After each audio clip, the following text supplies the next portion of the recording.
step one, is to check proximal contacts. If the contacts are tight, the occlusion is going to be high, or you'll shift the adjacent teeth and alter the occlusion, and the margins will be open. So it's silly to check the other things until you check the proximal contact. So on this one, if I floss through here, it seems like there's a nice snap on the mesial contact. On the distal contact, it's a little tight. So I try to floss through here, and it's snug. If that happens, it's too tight. Okay, so that means you get your rubber wheel and you reduce that contact. You should have your flexi wheel available, or your porcelain pre-finishing wheel for gold. These are what you'd use to adjust the proximal contact on gold.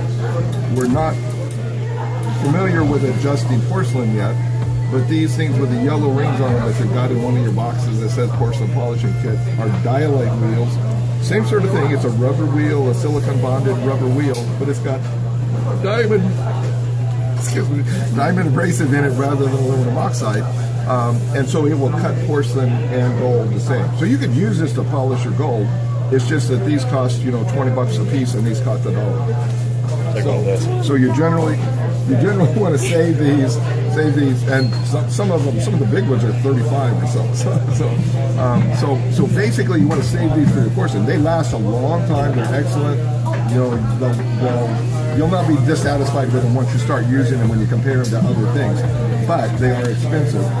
The main thing with these, in case we don't have a chance to talk about it later, the thing that can ruin them is putting them in an autoclave with instruments on top of it. The heat will make them distort, and then they wobble when you try to polish. But as long as you autoclave them without weight on them, they can be autoclaved. These can be autoclaved, and have them ready for your patient when you're cementing. So here I'm just taking the flexi wheel. I'm going to go ahead and just yes, I'm sorry. Just arbitrarily reduce it a little bit, and I don't want a high shine on it.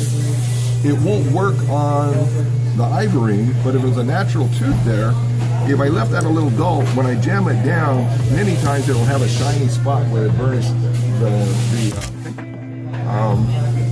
the contact. So after you got it adjusted to where the floss doesn't shred, you would go ahead and polish it with a brownie and greenie again. So all your cementation appointments, be ready to adjust proximal contacts, be ready to adjust occlusion. So now that goes in and out, and it's not a big deal. It's just you have to be ready to do that and take care of it.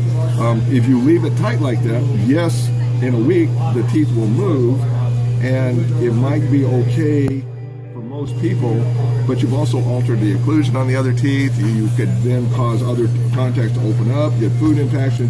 You've lost control. So you want to control things in this process, both with your occlusion and your proximal contacts. So if it's tight adjusted, if it's open, what do? We solder on, which Simon in the lab here, Simon Evan-Sessian, if you take it to the professional lab, can solder in about 5 minutes and then polish it in a half an hour. Or if it's a PFM, which is most common, he can fire porcelain. It takes about 45 minutes at a 20-minute firing cycle, got to cool down, then it has to be polished again. So he can have that corrected as long as you give him the model, tell him how much needs to be added, where it needs to be added. He can do that for you right away. In your own. No. I mean, if you find it out early, you're fine. So typically, you can twiddle your thumbs for a while or do something. Maybe you got an occlusal kit or a sealant or something you can do while that's happening. So we've got our proximal contacts. Step number 2 is margins.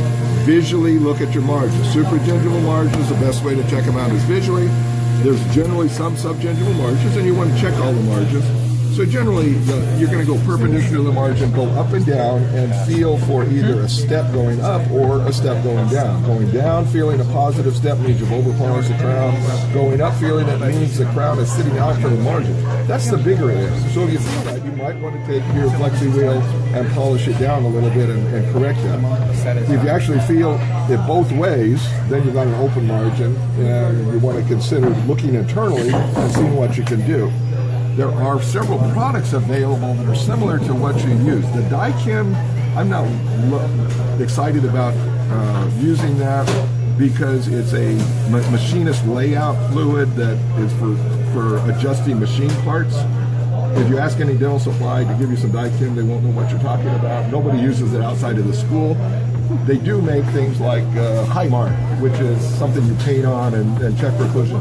These tend to be very thick, so you're going to get marks everywhere. But you know, there are products that are similar to it. So the thing that you can always use is a low viscosity impression material.